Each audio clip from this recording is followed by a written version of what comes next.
Thank you guys so much, and thank you for the nice, cold, rainy weather. When it was snowing last week, my family kept sending me pictures, and they were like, "Look at what's waiting for you." And I said, "I'm gonna pray against it." And then when we got here, it was sunny and there was no snow, not much snow on the ground, like not enough that I had to walk through it. And my sister was like, "I don't know how you did that." And I was like, "Well, when you are one of God's favorites, He just does things for you." uh, okay. Is that right? Is it is it good? Are we good? Okay. Sorry. Um well, thank you guys so much. Yeah, like Mary said, I think we were here last year in July. My husband was here with us. You can hear Addie running around out there. I think she hears me. And so this time, we had originally planned that Chris would join us probably middle of December. And then he ended up getting a new job and began this beginning of November. And it's a blessing, and we're so excited about it. It's such a great opportunity for him. However, he couldn't get the time off to come and join us in the States. So we actually now are heading back right before Christmas. We leave on the 22nd so we can be together as a family. But it gives us plenty of time to catch up with lots of people and see family and just rest a bit and experience Christmas in America, because it is a whole different experience than Christmas in South Africa. And even for us, we had our tree up, I think 2 weeks ago there. First of all, my husband was like, "It's just going to be so sad without you." And then also, I just love decorating for Christmas. So I was one of those people that put my tree up before Thanksgiving.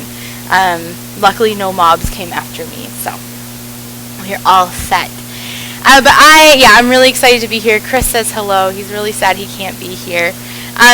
But I wanted to start out, because what I love that you guys do here at Eden is you really involve your kiddos and you really talk to your kids about missions, which is amazing because that's where it needs to start. It starts at a young age, getting this inspiration for what mission work is. And so I just decided for every church I was going to share some of their questions and answer them, because they're not just questions that kids have. And your kids have really good questions, and some of them really make me think, and that's actually such a good thing. So well done, moms and dads who are helping your kids learn how to think and ask lots of really good questions. Well done, Sunday school teachers who are giving them the opportunity and platform to do that. So here are a few of them that I think just are good introductions for everyone, like to kind of know who I am and what we do. So Kinsley asked, "What got you into mission work?" I grew up in the United Brethren Church, and a lot of churches when I was growing up had a big emphasis on mission work and what we do. And the United Brethren Church and UB Global has been in Sierra Leone forever, I'm assuming. Sorry, guys. And then, we have lots of things happening around the world. So I grew up hearing about those things. And then I started doing missions. I did my first mission trip when I was about 10. And sorry, I'm just going to peek at her. Okay. So I did my first mission trip when I was about 10, and then did quite a few short-term trips here and there up until high school, and then took a little break and then went again on a mission trip in 2010. I was 24, I think it was, something. Anyways. I keep forgetting how old I am now that I've reached my current age. But I did that trip to South Africa at that time. And that's what really got me interested in moving to South Africa and maybe exploring what it would be like to be there full time and work with Impact Africa. So that's what got me into it, was learning about it as a young kid. Granted, when I was a young kid, you went to Africa and you lived in a mud hut and there was no electricity and no running water. And I said, that's not the life for me. So please, God, don't ask me to be a missionary. And then he did ask me to be a missionary, but I have running water and I don't live in a mud hut. And we sometimes have electricity. That's a whole nother issue. So then Petra asked, what country do you live in? I live in South Africa, Johannesburg, South Africa. Gracie said, why did you want to work there? South Africa is a very diverse country. We have a lot of cultures. There's a lot happening there. And I think my heart was just really drawn to a place where there were a lot of people coming into a city, into a place to find work, a lot of people that were coming, and they were just sad. Like, there's a lot of sadness in Johannesburg. We're known as the city of gold because that's where gold was found, and a lot of people came and set up town for that. But there's still a lot of sadness. There's a lot of financial gain, a lot of blessing, a lot of, fortune there, but there's still a lot of sadness. And so seeing that people really need Jesus, that really, I think, tugged on my heart. And being in a place where it is so diverse, it's fun. It's really fun to be around a lot of cultures and learn. And I've been there 7 years, and I'm still learning. I'm still learning new things every day, so that's fun for me. Bryn Lynn said, how long does it take you to get there from here? So it takes us about 20 hours total. This time we had 3 flights, but our longest flight is 16 hours, going from Cape Town or Johannesburg, depending where you're flying, into New Jersey. So that's a very long flight. It's okay. We survived. As well as you can survive with an almost 2-year-old on the plane. She did really well. I was very impressed. But it takes us about 20 hours or so. Because even once we get to America, we still have to fly from wherever we land, which could be New Jersey, it could be Washington, D.C., it could be Atlanta, Georgia. We still have about 2 hours to come into Detroit to get here. And then we have another 2 or 3 hour car ride to get to where we're staying. So planes, trains, and automobiles is is our journey when we come to America. And then the last question, I will get back to you. I'll answer everyone's questions because it is very important. Cameron asked, what inspired you to work with babies? When I first moved to South Africa and decided that's what I was going to do, I didn't necessarily think I was going to work with babies. I thought I was going to work more with moms. And my heart really is for women who are in the journey of motherhood and have found themselves in a really tough spot. And so I thought I was going to mainly work with moms. Well, then my job, I do work with some moms, but it really did evolve into working with babies. And a lot of that it comes for me from Psalm 139, verse 1. It says, I praise you because I am fearfully and wonderfully made. Your works are wonderful. I know that full well. And this verse has always just kind of played out for me in every life. Is so precious. Every person has a purpose. Every person is valuable because God has created them.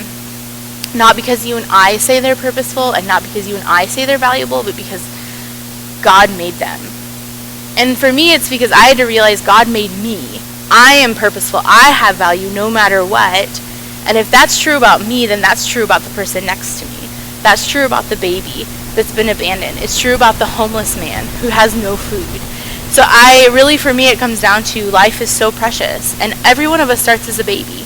We all start. And babies can't do anything for themselves. They're really helpless creatures.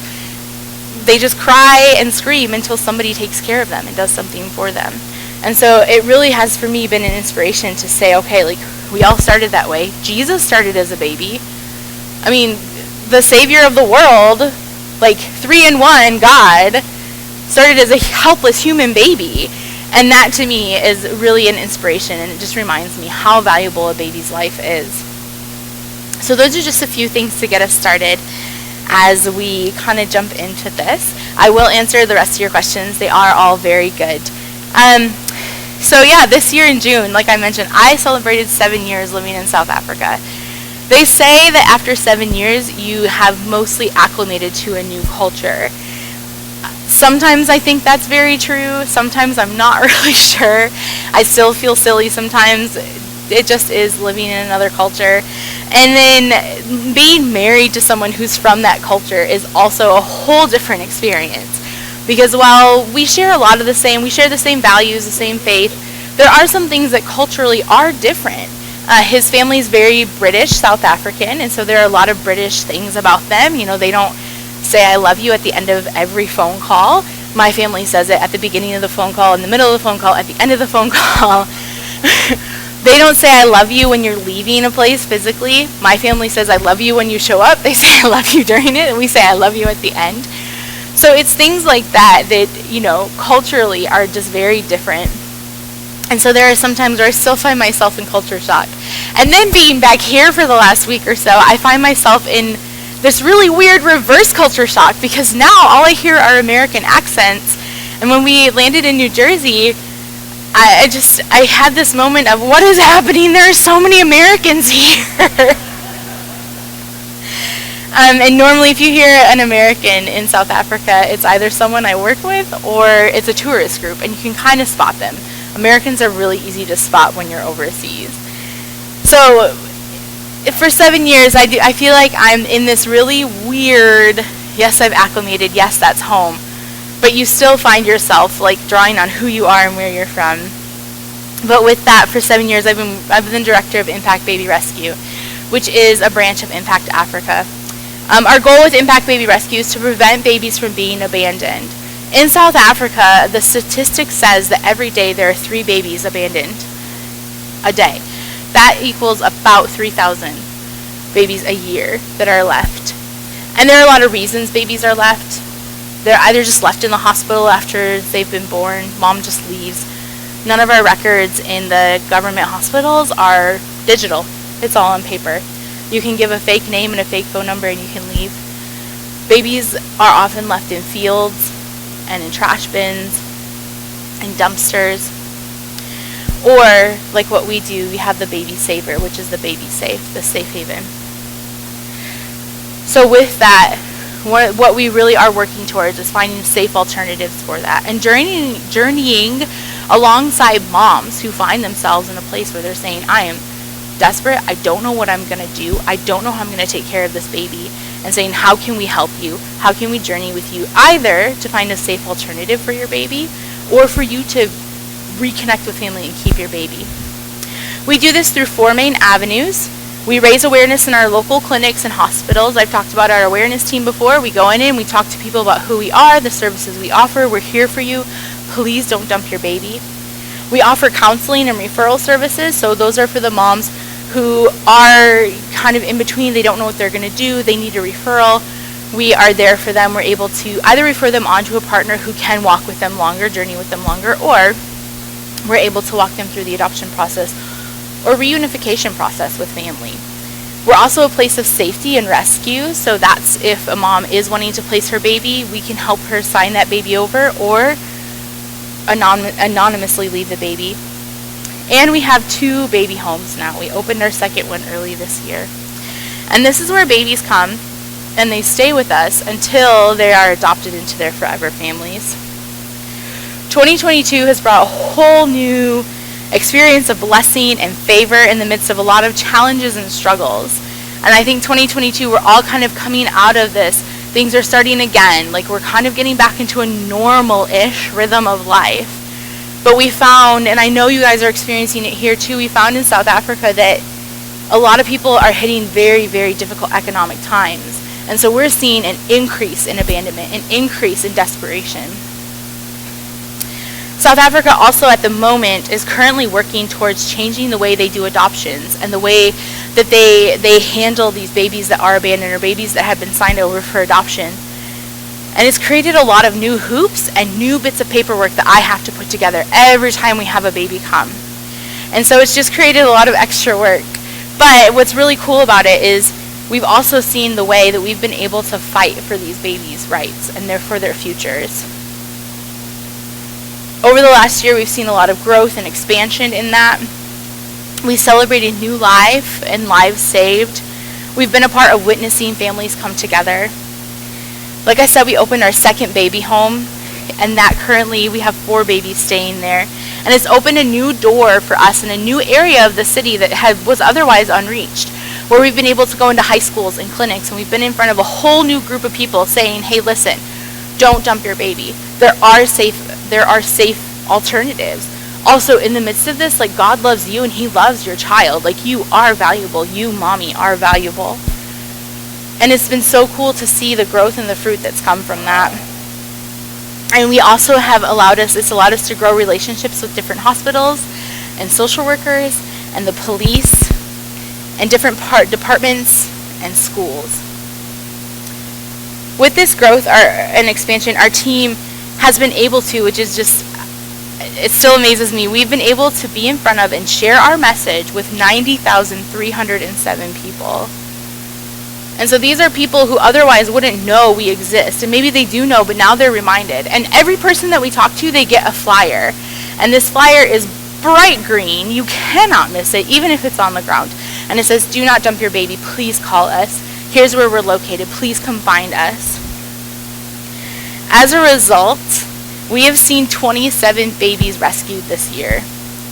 And that's the most that we've ever had in a year. So that's 27 babies. Either mom came to us and relinquished or signed over her baby, or we were able to help mom reconnect with family and reunify, or they were placed in our safe. And that's so far. We're not even at the end of the year, guys. Like, I'm waiting for that phone call from South Africa to say, hey, we got another baby. But what's cool about this is because of this expansion, and like I said, we're getting to work with new clinics and new partners. One of those partnerships led us to being part of a baby story that I want to share with you. And his name is Tlachla. It took me 6 months to learn how to say his name, and I still don't say it correctly. So I'm going to let you guess on how you spell that. But Tlachla, his name means lucky, so I'm just going to call him Lucky, because if not, I have to pause, and we're going to be here till tomorrow midnight. So one morning, he was left in a river shortly after he was born. And this was beginning of June. So for us, May, June, July, and then early August into September is when we have our cold months. And it starts to get very cold. It's not like this by any means, but it's cold for us, which is cold.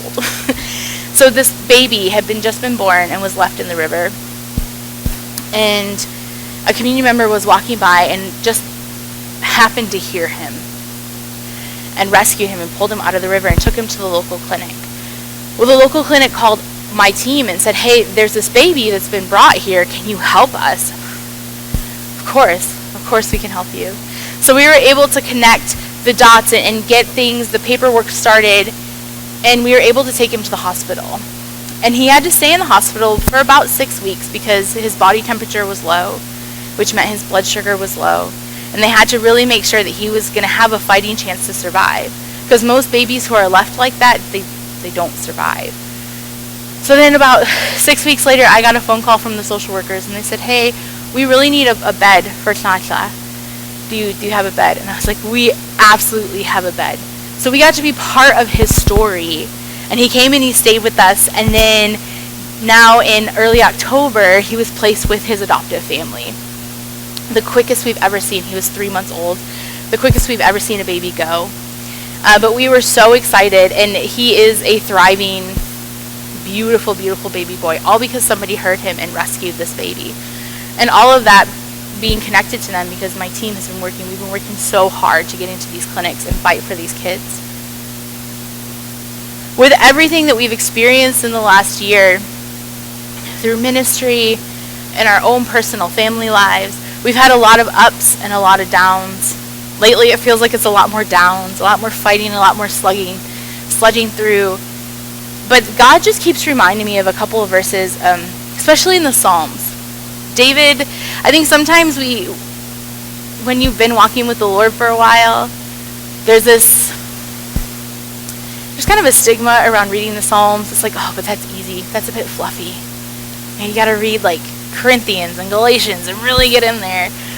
But what I've been finding is, it being in a season of motherhood, I don't really have time to sit down and read Galatians and unpack it and think about it. But B, sometimes my soul just needs a little bit of encouragement. And needs to be reminded that David also was like a bummed out dude sometimes. Like, he would cry out to God and he's like, where are you? What are you doing? Do you not see these people trying to kill me? And yeah, nobody's trying to kill me, but there's sometimes where I feel like, God, like, do you not see what we're doing? Like, why can't we just get this one form approved and passed through? Like, God, why is this baby still in my home after 3 years? Like, do you not see her story? Like, God, we're calling out to you. And so Psalm 27 has been one that I really rested on. Mainly the first verse. The Lord is my light and my salvation. Whom shall I fear? The Lord is a stronghold of my life. Of whom shall I be afraid? In the midst of change and transition, I think we can all feel that. We can all really believe that we begin to feel unsteady, and a little bit of fear creeps in. Whether it's really good change and transition of starting a new exciting job, of entering into a new season of life, or one where you're walking through loss, or one where you just feel like you're soldiering on and you're doing your best and nothing's changing. In all of life changes, I think we can start to feel wobbly.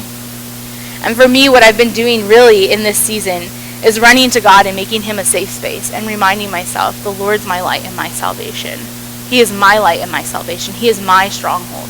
I have nothing to be afraid of. There's nothing I can fear. I repeat it a lot to myself. I also repeat Psalm 23 to myself. The Lord is my shepherd. I shall not want. Every time I do that, I'm reminded of God's goodness, his protection, his safety. And with that, I transfer that and I try to really speak that to my team when we're caring for our babies. Because we have these babies for hopefully 6 months up to a few years. And we really want to prepare them, and I really want these kids to know, even from such a young age, like God loves you and he has a purpose for you. Yeah, your life maybe started out really rough, but God loves you. Like, you have a purpose and you are valuable and you are here on purpose. And so we speak it over them. Especially when they're being prepared to go on to their forever family, or they're being reunited with biological family, whatever that looks like. I often say to them, God's on your side. Don't be afraid. And yeah, a 1-year-old kind of looks at me through tears and they're like, Auntie Nikki, you're crazy. But over and over again, I say, God's on your side. I know this is a really big, scary thing, and you don't know these people well, but man, they love you and they pray for you, and God's on your side. You don't need to be afraid right now. Our babies have had a really rough start to life, one that a lot of us will never understand. They were just left. Mom wasn't there to care for them. Maybe it was in a hospital, and that's amazing because someone could at least look after them, but nurses don't have time to stop and care and cuddle and hold. And so for us, and for me, one of my big goals is I want to make sure that we help them work through that trauma from a young age. And I've been learning a lot about adoption and trauma and what that looks like and how can we be a really good start for our kiddos. So we say their names, we look in their eyes when we say their names, we hold them when they cry. I often find myself like in the office working, and then I hear one of our babies crying, and I'll walk over and just pick him up and sit down, and I'm doing office work, but I have a baby. Because it's important, because these things are so important for these kiddos. And we just keep saying to them, God's on your side. Don't be afraid. You have nothing to be afraid of. For my team and I, we really want to make sure from the beginning these babies know they're loved and they're purposed. We put together books for them, so when they are adopted, they have all their photos that we've ever taken of them. We put together their outfits they came home from the hospital in, special birthday outfits, and they go home with those things to show this is my history, this is who I am, this is where I'm from. And we've had so many great opportunities to love on these kids. And what's cool is this year we've also seen, I don't know cool is really the word, but we've seen that our baby savers have really been utilized and are really in need. Because there are a lot of moms who are desperate and they're scared, but they don't want to have to face going through court, talking to the police, all those things. And so this year so far, we've had 9 babies come through our savers. And again, that's more than we've ever had. But I know all throughout South Africa that number is rising and it's climbing. In May, we had a little girl come and she was left in our safe. And when I say little girl, I mean a 2.5-year-old. She was really out of sorts. She was quite big, had some language skills. But there was this note left by her mom that says, listen, I know you're going to be mad at me and I'm so sorry, but I love you and I don't know what else to do. We have no place to stay. I can't feed my child. Please take her and make sure she has a better future. That one broke my heart because I have an almost 2-year-old. And the idea of admitting I can't do this. So her name was Una Rene. And so with Una, we loved on her, we cared for her, and we began to figure out what are next steps. It's very different when you're dealing with a toddler. So then about a week later, this very young woman comes to our center and says, I left my baby here last week. Her name is Una. I really want my baby back. Like, all right, that's good news. That's really good news. So we were able to help mom, and the story basically went that mom had moved to Joburg for work, had Una, her family back home didn't even know Una existed. And she was too afraid and too ashamed to call them and tell them. And so we said, why don't we make that phone call? So my team worked to speak with her dad and her family and let them know the situation. And they said, we absolutely want her to come home. Please, can you help us? So we were able to reunify Una with mom. And it was so beautiful. She walked in when, we met mom at the center. And Una ran in and saw mom. And it was instant. That's my mom. And they're home now with their family, and they're being loved and cared for and supported. So those are things that my team are doing and that we're working towards. We want these families to stay together. Once a baby comes through the Saver, we begin on paperwork. We take the baby to the hospital to make sure that they're okay. We take them to the police station because we need to get some legal papers behind us. And then we work with social workers to find a place for them to stay. Most of the time it is with us as long as we have the space. Or it's another home, and then we help with the court system, making sure that this baby's case gets before the right people, before judges, before social workers, to say, they deserve a family, let's do this, let's figure out how we can do this, let's move this along. Quite a few of the babies through the SAVE have been admitted to our home this year. Between our two homes, we've had 19 new babies come in. In 1 month, we had 6 babies admitted. We originally had, I think it was 5 at that time, and I got a call and they said, hey, we're having some issues with another home. Can you take 5 of their babies? I said, are you going to send some care workers with those babies? And they did. And then it was just within that same week, and again, hey, we have a baby. Do you have a space? I said, you know what, we do. Let's just do it. We can do this. We can figure it out. So currently we have 11. We celebrated adoption on Friday this week, so we have 11 babies currently with us.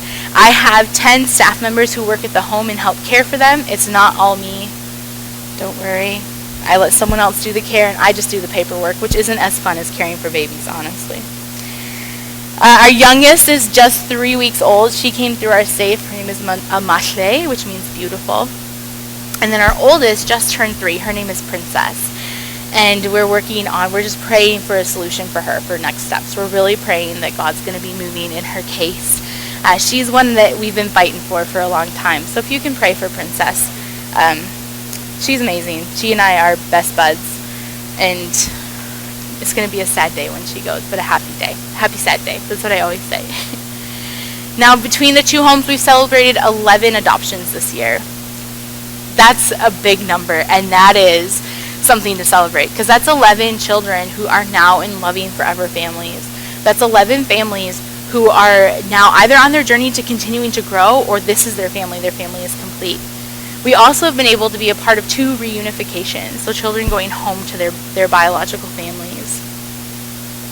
In September, we had 3 new babies join our home, all in 1 week. And not like 6-month-old, no, they were all 6 weeks younger. My team are superheroes. Like, I do not know how they do it. They are really amazing. But all 3 of these babies experienced abandonment in different forms. One of them was just left in the hospital after being born. Another one was found in some bushes outside of a township. And then our third one, a little girl, was abandoned in a shopping mall. But now they're with us. And we're just praying and believing for the next steps in their lives. And praying and believing that God, knowing God has a purpose for them. And being so grateful that we're here for them. And so grateful that we are able to fight for their causes and fight for their cases. In the fight, you can really grow weary. And you can really sometimes just think, this is just never ending. This is never going to stop. And I often say to my husband, I'm like, man, one day Jesus is going to come back and this isn't going to be an issue. And I'm like, please, Jesus, just come. There are some days I'm like, man, I'm ready for you to come. And some days I'm like, maybe we can wait. But most days, I'm ready. And we know we're going to be fighting this fight until he does come. Because there's going to be brokenness. There's going to be hurt. There are going to be children in need of families and love. But what's really cool is being reminded, in the fight, the Lord is my light and salvation. We have nothing to be afraid of in this fight. Because he is good, he is near, he is our stronghold. What's cool too is to see is that he's using churches and individuals across the ocean to help fight for these babies. So Eden is, oh, sorry. I'm so sorry. That's why I pulled my hair up, because I knew that was going to Eden is one of my supporting churches. You guys support monthly. The Echo team sends me cards. They send Chris and I cards on birthdays, Addie cards on her birthdays, on holidays, and those are just really great touch points. And they just remind us that you guys are praying for us and that you love us. Because even when you're in the fight, sometimes you know you're doing a good job. It means so much to have a team behind you saying, hey, we know we're not there, but we're supporting you financially, and we love you, and we're praying for you, and we're behind you. And so your church is a part of that fight. Your church is a part of rescuing babies in South Africa. And if you're a family member of this church, you are a part of helping save babies in South Africa. And individuals who have been supporting us are also a part of that fight. We're still in need of people to help us financially. We've had some people drop. Just the way that things are going, it just is, it's kind of the monster of missions at times. We're constantly needing new people. So if you're interested, if you want to know more about baby rescue, there's a lot more I could share. Like I said, I could probably stand up here and talk to you about it until tomorrow afternoon. And there'd still be more to tell. But if you are interested in becoming a financial partner, or you want to know more, or you want to know how you can partner with us in prayer, please come and find me. I'm happy to share any information I can. And we are always looking for people, like I said, to join us. So with that, as I close, I'm just going to read out a few more questions from the kiddos, or the rest of them. Yeah, I have another closing, but I want to do this, so this is more important to me, because I really value your guys' questions. So here we go. Whew. Brooklyn. Can your job be stressful at times? Yes. Yes. My sister, who is about 4 years younger than me, has gone completely gray, and she is in her mid-30s. I am closer to 40 than 25 at this point. But my sister's gray, right? And I am not. The Lord has blessed me. My dad, however, turned 42 and went silver, completely silver, like not a speck of dark hair on his head. So I'm really hoping I haven't inherited that gene, but it can be stressful. I have a few little gray hairs that have shown up. So yes. Do you teach, Eden asked, do you teach people the language? Oh honey, I can't even speak the language. So South Africa has 11 primary languages. Does anyone know how many America has? None. We don't have any official national language. Fun fact for you to go tell your teacher that tomorrow. Ask how many national languages America has. We don't have any. So South Africa has 11 primary national languages, and that's mainly because South Africa, before the colonization, was mainly made up of tribes, and so it's very tribal. It's all of those languages. One of those is Afrikaans, which is a Dutch language, as part of the colonization. I can speak some of the words. I can do a lot of greetings. I can understand a lot of what people are talking about in some of the languages. My husband's family, his mom's side is Afrikaans, and so sometimes they'll just go off into Afrikaans, and I'm lost. And they make a joke, and it's so funny, and I feel like one of those people that doesn't get the joke, because I'll laugh like 30 seconds later. I'm like, that's so funny. After my husband has been like, this is what they said. And he doesn't help, because he only understands it. He can't speak it, and sometimes he can't translate it for me. So he's like, I don't actually know how to tell you what they said. So I can speak a little bit, but I cannot teach you. I'll teach you how to say hello in Zulu. Okay, so you can, again, go to school and show off. It is Sawubona. Can we say that? Sawubona. Sawubona. So when you go to your teacher tomorrow, you say, I learned how to say hello in Zulu. And if they ask you what Zulu is, say it's in South Africa. And hopefully they know that's a country. Charlie asked, what are some of the babies' names? I shared with you, we have Amatle, we have Princess, we have Bongi and Kosi, we have Bubele. They're all very African names. When we get a baby who doesn't have a name, my staff each get to choose. We kind of go in order. And I always say, please, can we choose something with great significance? I want it to really mean something. And please, can we choose a name that at least I can say? The one that chose Tla did me dirty, but it's okay. Yeah, so most of our babies, all of them have South African names. Okay, what is the weather like? It is not cold. It's actually quite warm. It's very dry. We don't get snow. Thank you, Jesus. Our winter is cold, but mainly at night. In the summer, it's still in the day, it's still warm and sunny. It does get very hot, but it's very dry. So it's not humid like it is here. Do you have any pets? We have one dog and one cat. Our dog named Macaroni and our cat named Mavis. Do you wish you were in the United States? From Harper. That's a tough one, Harper. Sometimes I do. Sometimes it's mainly because I miss my family. I miss being able to go to the store and get everything I need at one store, right? Because you can go to Walmart or Meijer and I can get medicine and chicken and I can get a new pack of socks if I need to. Well, in South Africa, if I want to do that, I have to go to 3 different stores. So there are some things I really miss, mainly just family. I miss being around the people I know and love. But what's really cool is God's really given me some really amazing community there, and I have some really good friends. We're very involved in our church, and my husband's family is in South Africa as well. So we are as a missionary, it's very rare that you get to have some family. So my daughter gets to have her grandparents there and stuff. So yes and no. Lily, how many babies do you have? I personally have 1. But we have 11 in the home that I run, and then we have 4 in our second home. Do you have any children of your own? We do. Her name is Addie. She's here somewhere. Do you hold the babies? From Emmeline. I do hold the babies. I love to snuggle our babies. But my sweet spot is our toddlers. I really enjoy being around our toddlers. So I go greet them every morning, and they each get a turn, getting a hug and a welcome, and and then your 30-pound toddler wants you just to hold them for the morning, and then the other one wants to be held. And so often the aunties make fun of me because they'll laugh because I'm standing there with 2 of our toddlers in my arms, but I do get to hold them. Ben asked, do you speak other languages? I do not. I can barely master English, so figured. And I'm really fortunate because basically everybody speaks English. It's just very common. You can easily do business and get around. Levi asked, what is most impressive about being a missionary? I think the most impressive thing is people getting behind us and supporting us. People who want to give money, who want to be generous, people who are praying for us. People I don't even know that are supporting us financially. People who I've never actually met in person, but they're giving every month, or they're praying for us, and I know they're praying for us.